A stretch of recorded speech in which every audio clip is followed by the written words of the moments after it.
अस्सलामुअलैकुम dear students, उम्मीद करता हूँ आप सब खैरियत से होंगे। सबसे पहले आपको बहुत बहुत मुबारकबाद कि आप 5th क्लास से 6th क्लास में आ गए हैं। तो हमारी दुआ है कि आप आगे भी अच्छा पढ़ें। ठीक है, अल्लाह ताला आपको हर मैदान में कामयाब करे। मैं मुबाहिल अहमद, मैं बेसिकली 7 को सोशल स्टडीज़ पढ़ाऊँगा, लेकिन आपके लिए मैं एक लेक्चर प्रिपेयर कर रहा हूँ। तो आज स्टूडेंट्स हम दो SLO कवर करेंगे। ठीक है, उनमें 1.1.1 होगा और 1.2.1 होगा। ठीक है, ये SLOs हम कवर करेंगे। आपने ध्यान से पूरा लेक्चर सुनना है ताकि आपको जो वर्कशीट दी जाएगी सॉल्व करने के लिए वो आपको सॉल्व करने में मुश्किल पेश ना आए। ठीक है, जो आज लेक्चर होगा उसी की बेस पे आपको एक वर्कशीट दी जाएगी सॉल्व करने के लिए, और वो वर्कशीट जब आप सॉल्व करके देंगे कम्प्लीटली तभी आपको प्रेजेंट कंसीडर किया जाएगा। ठीक है, ओके। आपका SLO 1.1.1 है डिफाइन जियोग्राफी। ठीक है, आपकी जो बुक है आपके पास ज्योग्राफी की, उसका पहला पेज ही है, वहाँ से ही मैं पढ़ रहा हूँ जहाँ से आपका यूनिट स्टार्ट हो रहा है। Unit 1 structure of earth and types of rocks, ये आपका चैप्टर का नेम है, टॉपिक नेम है। तो इसमें से हम पढ़ रहे हैं SLO डिफाइन जियोग्राफी। तो स्टूडेंट्स मैं रीड आउट करूँगा और साथ आपको एक्सप्लेन करूँगा। The word geography is a combination of 2 words, Jio and graphy. Geography 2 words का कम्बिनेशन है। ठीक है, जिसमें एक वर्ड जियो है और एक वर्ड ग्राफी है। Geo means earth and graphy means description. Geo का क्या मतलब है कि ज़मीन, अर्थ, ठीक है, और ग्राफी का मतलब है description. Geography means description of the अर्थ, कि अर्थ के मुतल्लिक, ज़मीन के मुतल्लिक वजाहत, मुख्तलिफ़ चीज़ों की वजाहत करना, ज़मीन को बयान करना जियोग्राफी है। ठीक है, ये सिंपल डेफिनेशन है जियोग्राफी की। आगे और भी डेफिनेशंस होंगी। Modern geography studies the earth as the home of man. Modern geography की बात करें तो उसमें जियोग्राफी को एज ए मैन होम के मुताबिक स्टडी किया जाता है, यानी इंसान का घर है ये ज़मीन, इसके मुताबिक जो स्टडी की जाती है उसे जियोग्राफी कहते हैं। ये मॉडर्न डेफिनेशन है। Geography is the science of places. ये डिफरेंट डेफिनेशंस हैं जियोग्राफी की। ठीक है, शुरू में ये कहा गया कि it's just a description of earth. ठीक है, यानी अर्थ की वजाहत करना, ज़मीन की वजाहत करना, ये जियोग्राफी है। फिर बाद में मॉडर्न क्या आया कि इंसानों से मुतल्लिक ज़मीन को स्टडी करना, ये जियोग्राफी है। फिर उसके बाद डेफिनेशन आई कि प्लेसेस की स्टडी करना, डिफरेंट प्लेसेस की स्टडी करना, वो जियोग्राफी है। ओके स्टूडेंट्स, ये था आपका पहला SLO। सेकंड SLO है 1.2.1 इंटरनल स्ट्रक्चर ऑफ द अर्थ। ठीक है, तो ये पेज नंबर 2 पे है, पढ़ना स्टार्ट करूँगा। Information about internal structure of the earth is limited. बहुत ज़्यादा इंफॉर्मेशन मौजूद नहीं है इंटरनल स्ट्रक्चर से मुतल्लिक। The distance between earth surface and its core is 6371 kilometre. अब ये डिस्टेंस बताया गया है कि सरफेस ऑफ द अर्थ, जहाँ पे मैं खड़ा हुआ हूँ, यहाँ से लेके अगर इनर कोर तक, यानी बिल्कुल सेंटर में जाए अर्थ के अंदर की तरफ, तो ये टोटल डिस्टेंस 6371 किलोमीटर्स का है। Scientist take help from earthquake waves, magnetic force of the earth and gravitational force to get information about internal structure of the earth. अब साइंटिस्ट को कैसे पता चला कि हमारी ज़मीन के नीचे क्या है या उसकी लेंथ कितनी है? तो ये बेसिकली उसने कहा कि डिफरेंट मेथड्स के ज़रिए से साइंटिस्ट ने पता कराया, खुद नहीं गए, डिफरेंट मेथड्स को यूज़ किया और सारी इन्फॉर्मेशन को गैदर किया, इकट्ठा किया, जिसमें क्या क्या है? अर्थक्वेक वेव्स, कि अर्थक्वेक जब आ रहा है या खुद से जब जनरेट किया जा रहा है तो उसकी जो वेव्स क्रिएट होती हैं डिफरेंट, वो कैसे ट्रैवल कर रही हैं, कहाँ तक ट्रैवल कर रही हैं, इस तरह से उन्होंने पता चलाया।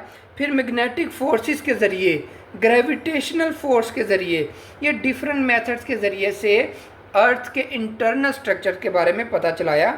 The information from the said sources revealed that internal structure of the earth is composed of 3 layers, that is crust, mantle and core. अब साइंटिस्ट ने जब रिसर्च की तो ये पता चला उन्हें कि जो हमारी अर्थ का इंटीरियर है, अंदरूनी जो अर्थ है, उसकी 3 मेन लेयर हैं। वो लेयर कौन सी हैं? First one is crust, second one is mantle and third one is core. ठीक है, ये 3 लेयर्स पे internal structure of the earth comprise है, मुश्तमिल है। आगे आपको पेज 2 पे ही इमेज भी नज़र आ रहा है। ठीक है, इसको हम पढ़ते हैं।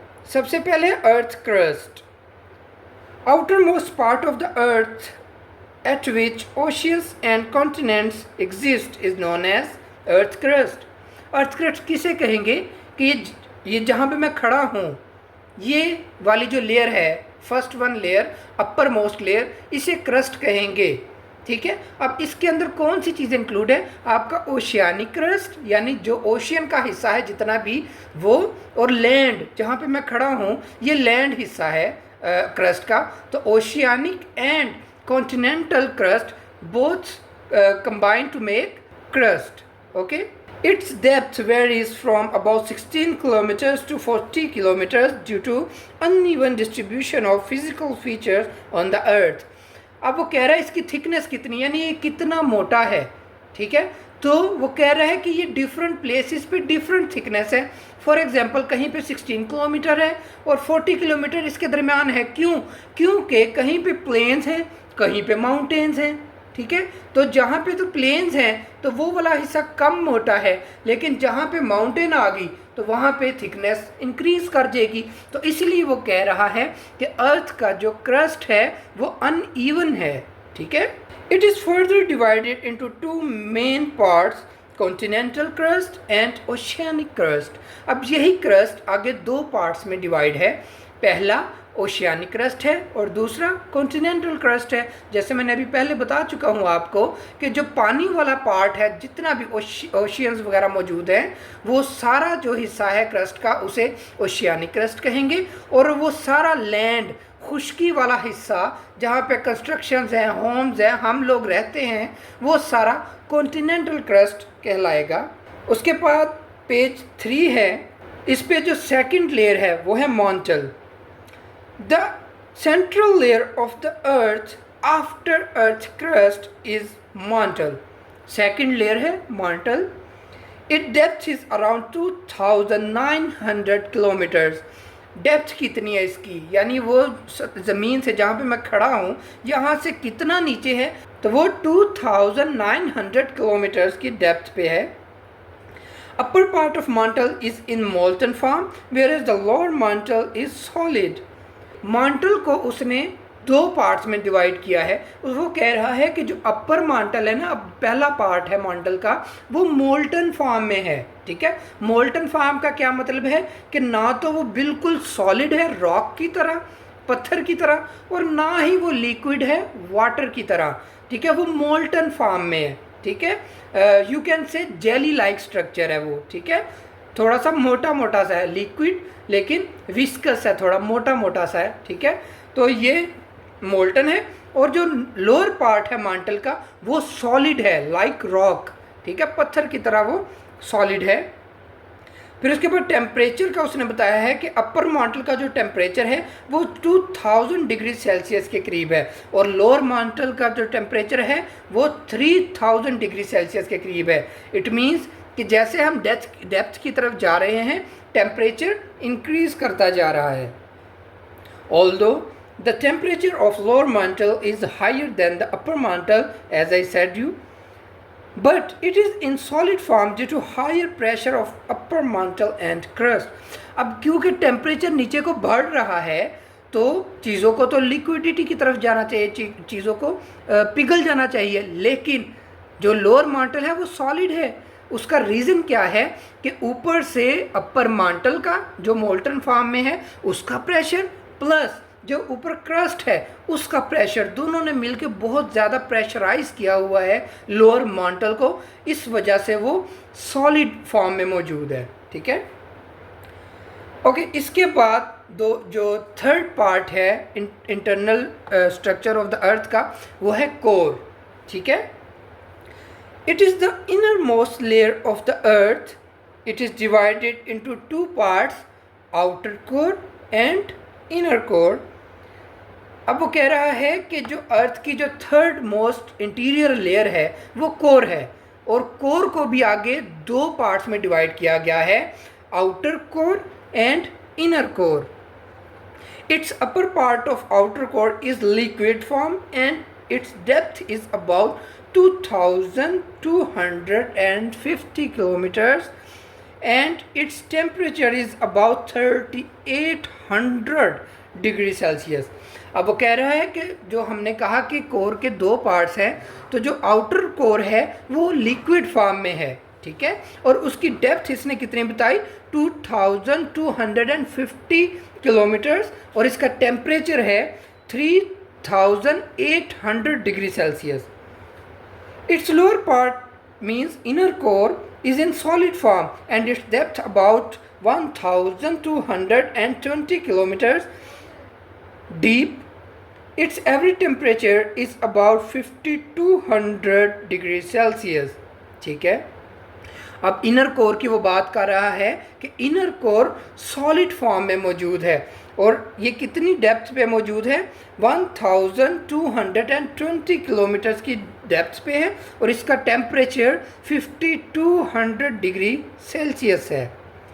It contains the rock of iron and nickel and also known as NIFE. Okay, अब इसके अंदर मटीरियल कौन सा पाया जाता है, यानी इनर कोर कंपोज कौन से मटेरियल से कर रही है, वो आयरन और निकल से मिलके बन रही है। ठीक है, और इसकी शॉर्ट फॉर्म में इसको नाइफ भी कहते हैं, NIFE। NI stand for nickel and FE stands for iron.